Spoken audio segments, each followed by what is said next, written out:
Hi, Mama. Hi, Tina. So, today we're going to talk about some of your stories. Can you tell us what you did? Can. I was probably about 5 years old, and Daddy worked next door in a bakery. At a bakery?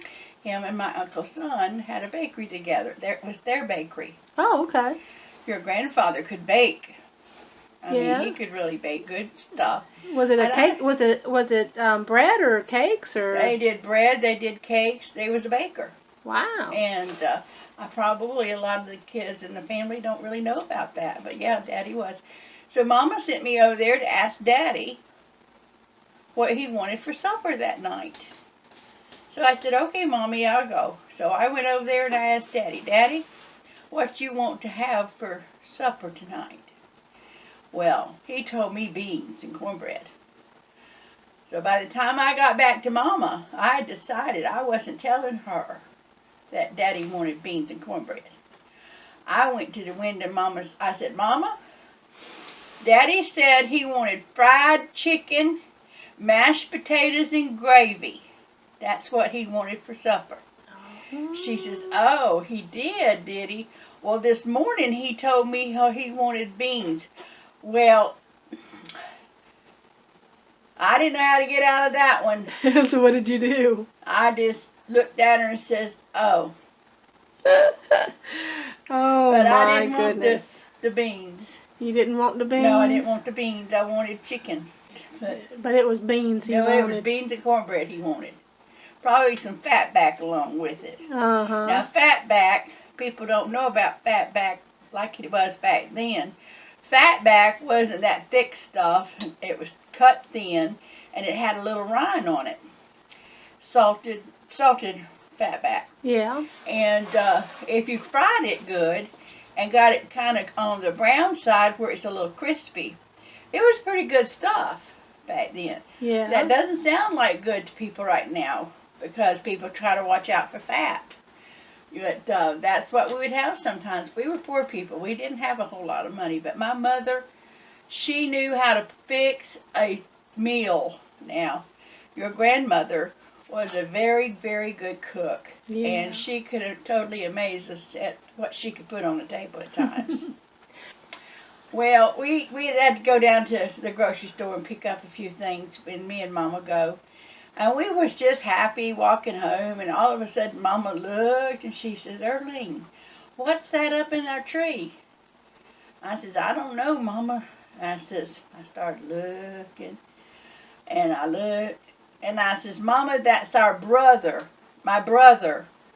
And I said, I believe, if I'm seeing right, my brother's naked. He was naked in a tree? He was naked in the top of the tree on a main highway. Oh, no. How old was he? He couldn't have been, I wasn't probably but about 7. So he was 3 years younger. He was about 4. Oh, my goodness. I might have been 8, so maybe he was 5. But he was up in a tall tree that he shouldn't have been up in, and he wasn't allowed to. And Mama was gone, and he thought he wouldn't get caught because whoever was watching him, which probably was Daddy, wasn't paying attention. And he stripped naked. He was probably the first person that invented nakedness. And they called him the streak. They called him the streaker. Yeah. Oh, yeah. Well, Daddy would go out when Mama wanted a chicken, because Daddy raised chickens, and he'd go out and pick one up. And he didn't take and chop the heads off, y'all. This was the old-fashioned way. He'd pick that chicken up and wring their necks until they were, and then he'd turn loose of them, and it'd just get all radical in the yard. And well, anyway, that particular day, Austin went with Daddy. I don't think Austin realized he wasn't about 3 or 4 years old. He wasn't very old. So I don't know how old I was. I couldn't have been. I was 3 years older than him, so he must have been probably 3 and I was 6. And I will never forget it as long as I live. When I went out there and my daddy had done that and my brother saw it, it scared the pure britches off of him.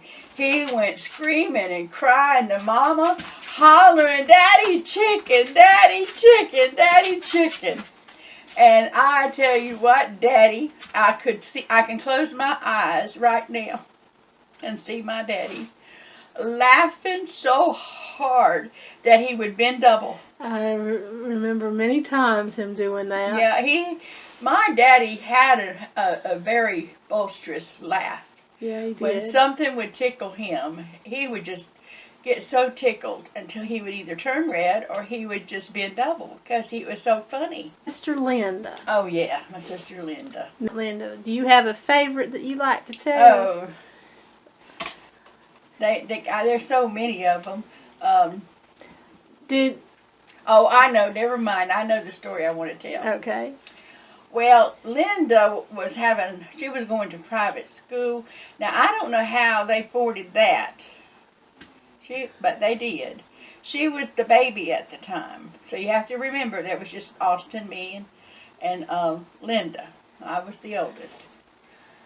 And I always teased Linda about being Mama's pig. Because she, got to go to private school. And I didn't get to go to private school. So she went to private school, but she wasn't doing so hot. So when she would bring the papers home, she'd come in to me and, "Earlene, I'll get a whipping if Mama sees this. I really will, Earlene. You've just got to do something. You got to sign Mama's name and these for me. You just got to." Well, y'all have to understand this. Linda, she was like, even though she was in school and I was in school, I wasn't very old. I was 6 years older than Linda, though. So I always kind of babied Linda, and I'd sign the papers. So every time, all her papers, she was doing terrible in private school, and she was getting in some bad grades, and she was having to have Mama see them and all this. I don't think she was really having problems. She was just being lazy, I think, because Linda was smart. She really was smart. Yeah. And so anyway, they have a teachers and parents meeting, and Mama happened to go to it. Uh-oh. And she says, "Miss Porter," she says, I know that you know about Linda's heart, how much trouble she's having with her work because you've always sent the papers back signed." Mama looked at her and said, "What papers?" Uh-oh. She says, "Well, Miss Porter," she said, "you signed them all." She says, "I ain't seen no papers."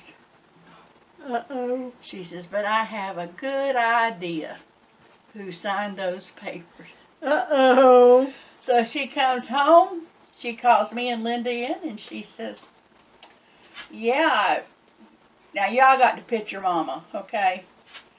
Yeah," she says, "I went to school meeting for parents meeting for Linda's class," and she says, "I got some very weird messages from that report."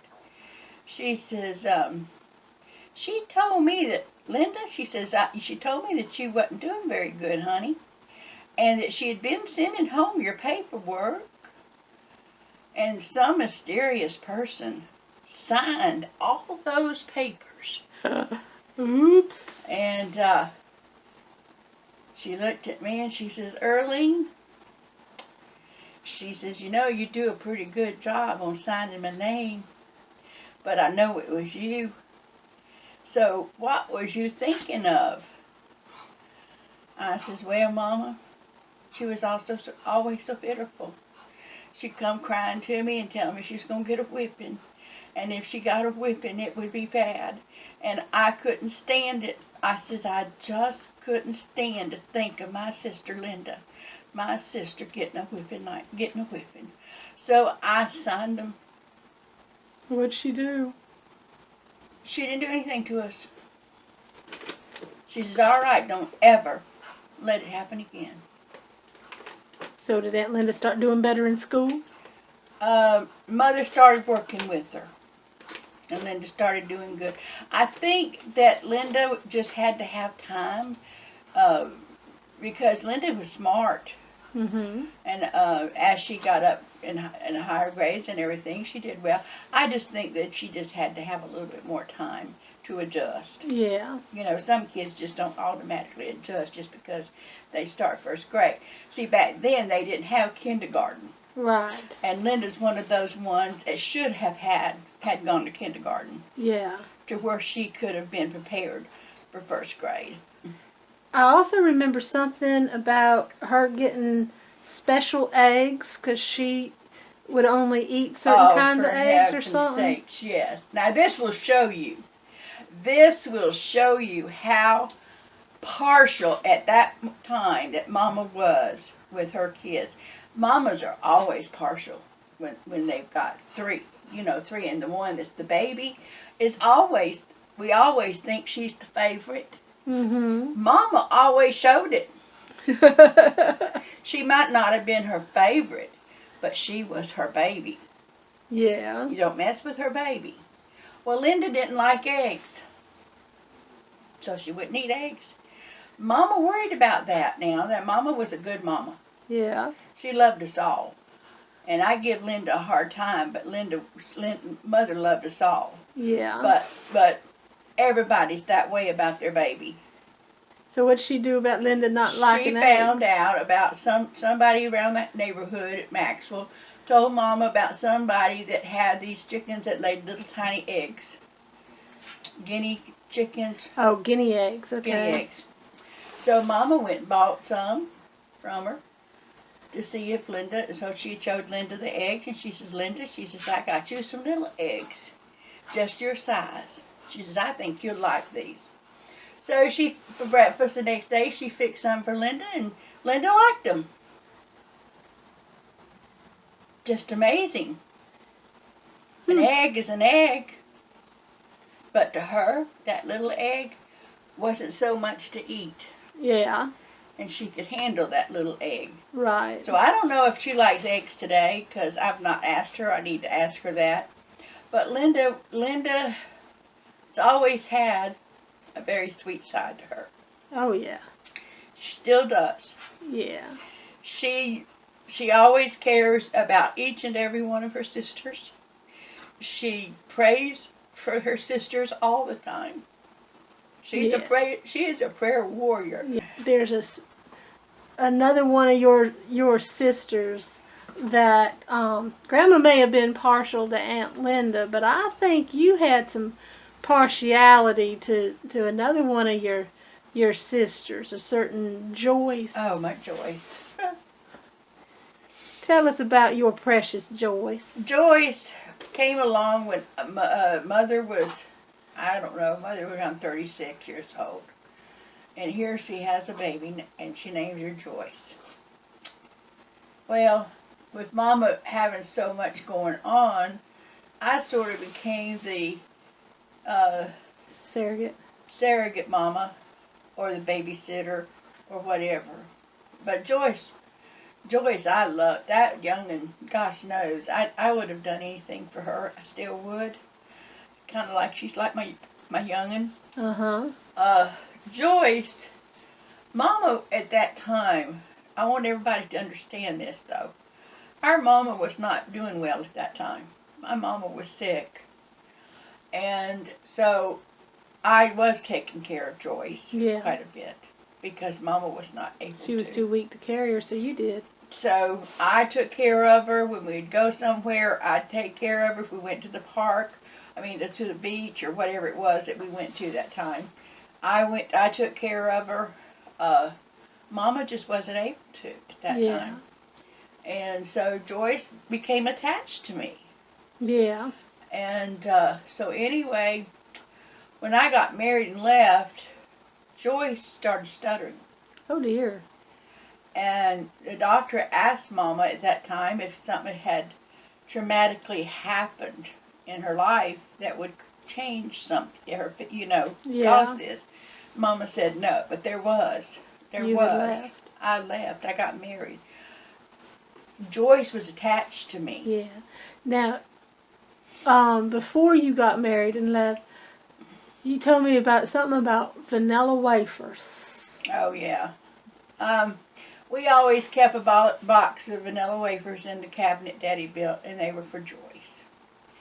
And when Joyce would wake up, she knew to come to me for it. Mm-hmm. And she'd wake, and it would be early, y'all.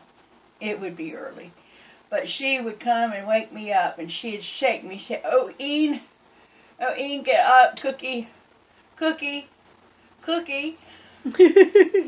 I say, okay, Joyce, honey, just give me a minute. She says, cookie, cookie.